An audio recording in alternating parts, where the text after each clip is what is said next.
വളരെ ആകർഷണമായ രൂപത്തിലാണ് ഈ മൊസാണ്ട എന്ന് പറഞ്ഞ ചെടി പൂവിടാറ്. നിങ്ങളുടെ നാട്ടിൽ ഈ ചെടിക്ക് എന്താണ് പേര് പറയാന്നുള്ളത് മറക്കാണ്ട് ഒന്ന് കമൻറ്റ് ചെയ്യുക. പൊതുവേ നമ്മുടെ നാട്ടിൻ പുറത്തൊക്കെ 3 നിറത്തിലായിട്ടാണ് കാണാറ്: വെള്ള, ഓറഞ്ച്, ചുവപ്പ്. നമ്മൾ ഈ ചെടീനെ ചെടിച്ചട്ടിയിലൊക്കെ നട്ടുപിടിപ്പിക്കുകയാണെന്നുണ്ടെങ്കിൽ ബുഷിയായിട്ടും നിലത്തൊക്കെ നട്ടുപിടിപ്പിക്കുകയാണെന്നുണ്ടെങ്കിൽ വലിയൊരു മരത്തിൻ്റെ പോലെയൊക്കെ നമുക്ക് വളർത്തിയെടുക്കാൻ പറ്റും.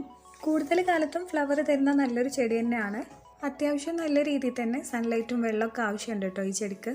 നമ്മൾ നിലത്താണ് ഈ ചെടി കുഴിച്ചിടുന്നതെന്നുണ്ടെങ്കിൽ കുറച്ച് വെള്ളത്തിൻ്റെ ആവശ്യമുള്ളൂ. ചെടിച്ചട്ടിയിലൊക്കെയാണ് കുഴിച്ചിടുന്നതെന്നുണ്ടെങ്കിൽ അത്യാവശ്യം കുഴപ്പമില്ലാത്ത രീതിയിൽ തന്നെ വെള്ളം വേണം. കൂടുതൽ ഫ്ലവർ കിട്ടാൻ വേണ്ടിയിട്ട് ഒരു ഫ്ലവറിങ് ടൈം കഴിഞ്ഞാൽ അതിൻ്റെ ചില്ലകളൊന്ന് കട്ട് ചെയ്ത് കൊടുക്കുക.